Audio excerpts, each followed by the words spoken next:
Welcome to the Silverthorne Pulse. I'm Kim Jardim with the town of Silverthorne. I'm here today with Town Manager Ryan Highland, and we are going to recap the January 22nd, 2025 work session and town council meeting.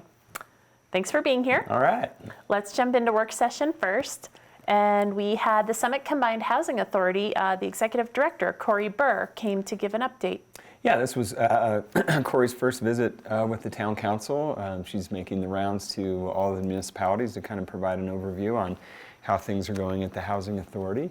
And I would say they're going great. I think Corey's been in that position for about a year, and a lot of great work going on there. So she walked the council through some of the things that are initiatives that are kind of underway and updates. I think one of the things that we've talked about before is really making the Housing Authority a one-stop shop. And so anything housing that people need assistance with in the county, that's the place to go. And we have a new location in Frisco that's really accessible. So that's great. Another thing she updated the council on historically for the properties that have deed restrictions, that monitoring process, kind of the annual check-in, if you will, was done right at the end of the year for every one of the properties, and there are so many now.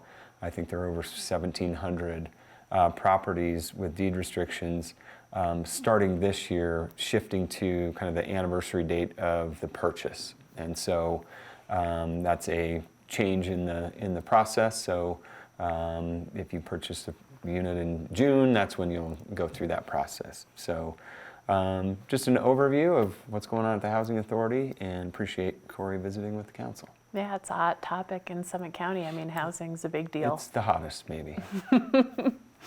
So then we moved on to the recommendation of the final site selection for the new police facility, which is exciting. Yeah, we joked it is exciting. Sometimes it's nice when the process and the selection wasn't particularly exciting. We had 3 final sites. And we got community feedback and had everybody's input. And I say it wasn't exciting because everybody picked the same site. And so sometimes things not being exciting is good.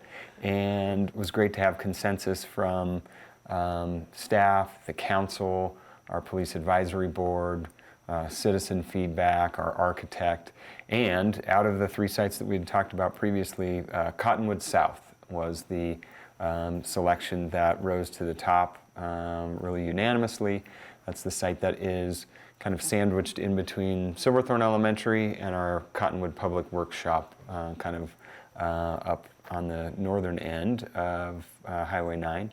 So got council direction that given that support and that community feedback that we begin designing specifically for that site. So we have our architect on board, and so we'll start that design process, continue to keep the community updated on what that design is looking like, and then a little further down the road we'll go through the formal process of getting to Planning Commission and back to Town Council with a site plan to actually go through the formal land use process. So appreciate everybody weighing in on what's the best location for our community for that police facility. Everybody picked that site for different reasons, but some of the things that we heard, we had talked about the Smith Ranch opportunity, and really the loss of the opportunity to do grocery there if we did police facility there was a pretty big topic for people, I think, and so preserving that opportunity for future grocery there.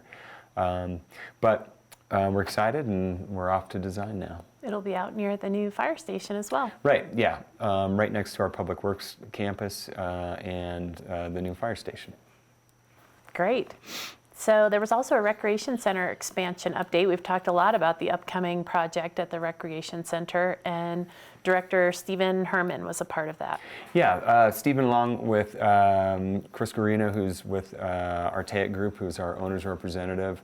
One of his associates joined us as well. And we just wanted to check in with council. We've got a couple of things that will be coming up kind of formally on their regular agendas. One is the pricing, guaranteed maximum pricing that we've been working toward, and giving them kind of a heads up on where we are. Things look good. We are going through that process that you have to go through where everything you really, really wanted might need to go into an alternate category until you get a little further down the road and know exactly what construction costs are. But the core components of that expansion are all lined up, and we think we can hit the budget. So more on that. I think we'll be back in front of council in March with that official number. So the big picture numbers, $29 million project. What we're aiming at with this particular pricing is $23 million that we have in the budget for the actual hard construction. So things are looking good. We did provide a couple of updates, some things that have changed a little bit. We need a fire protection room for Summit Fire and EMS to kind of have their control center. And so that was kind of an architectural change. So updating council there. Some conversations that we had been looking at about electrifying potentially that new addition. And unfortunately, for a variety of reasons, including kind of a lack of confidence in some of the systems to do electric for a space that big, means that we are going to go with the gas product. And so had some conversations about, our sustainability plan versus the actual operations and the balance there. And council was comfortable and understood that approach. So yeah, just a few updates on kind of where that project is, and we'll be back in front of council in a couple of months. Is it still slated to begin this spring? Yes, yeah. Great. I think we would probably see a groundbreaking of some sort, a ceremony maybe in May, once we lose all our snow and we can get out there, so yeah. Great. And since it's an expansion rather than a remodel, will it have less impacts to our visitors, as we just went through Yes. a remodel that was impactful to our visitors? Very impactful. And, Yes. and our staff did a great job of managing that remodel. But yeah, this is really adjacent to. There will be some impacts because there are some things that will be happening within the current facility, and like the weight room, but not near the impact of the that locker room remodel, which was right in the middle of everything. Right. Great. I think you wanted to speak a little bit about the recent XL power outage in Silverthorne. We provided an update to council on our understanding from Excel and exactly what happened. It was an issue at the Silverthorne substation, which is located up kind of at the top of the Angler Ranch neighborhood. And it was related to the cold and some equipment up there that basically malfunctioned, I think, due to the cold. It malfunctioned, but it performed as it was supposed to, which is it shut the power off so that a bigger issue wouldn't have happened with the transmission lines.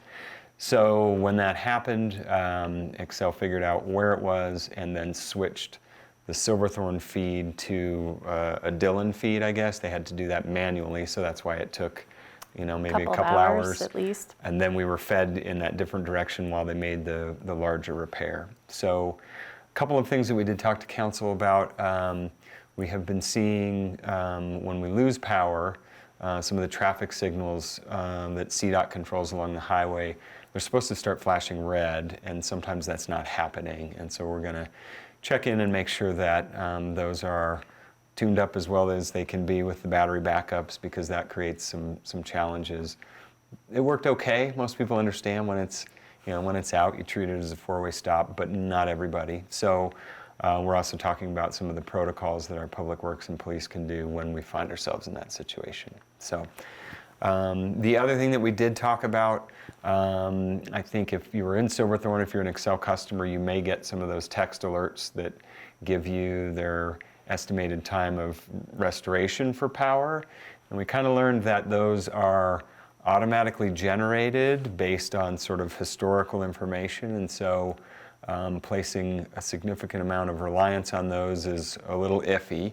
We're fortunate that our local area rep with Excel was in contact with us. And so we were also getting information that was a little more specific about, we think maybe in 30 minutes, you'll see power on the east side of town. And so we tried to share that information out through our social channels and otherwise. So Just every time we have an incident, trying to make sure that we're communicating as best we can and responding in the best way possible. So it worked out all right. Got cold real quick at Town Hall and any other building that anybody was in. But after a couple hours, they got the power back. Excellent. Let's chat again briefly about Smith Ranch leasing. We've got the Smith Ranch apartments, the construction is complete, and the leasing process is underway. Yeah, the latest update there, as we've talked about, there's the kind of two different products in the low-income housing tax credit building, if you will.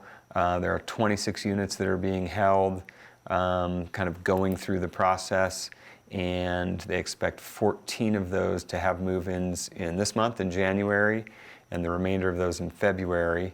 And then in the workforce buildings, 10 of those are kind of in process, and they expect 7 of those to be moved in January. So I think a little slower than would be ideal, and we're working with Gorman to make sure that they're moving along as quickly as they can.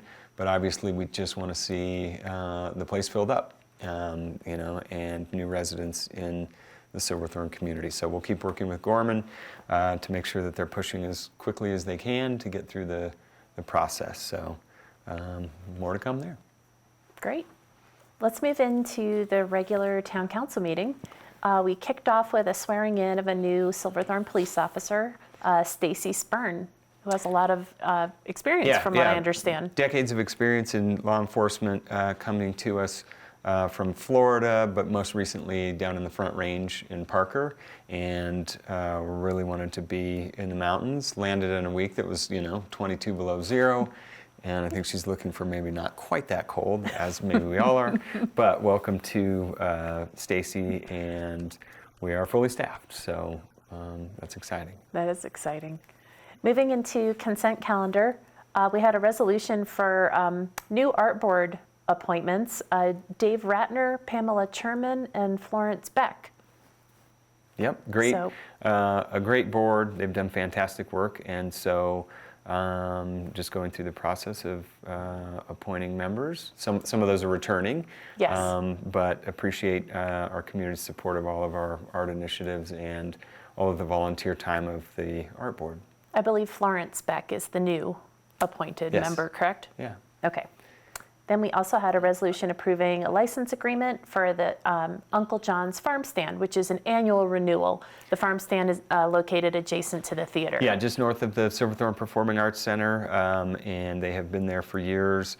The history there, they were originally on some private property on the other side of the town center and got displaced, I think, right before COVID, and council said, that's really kind of a nice amenity, and so found a space for them to lease, and so every summer they operate on that spot.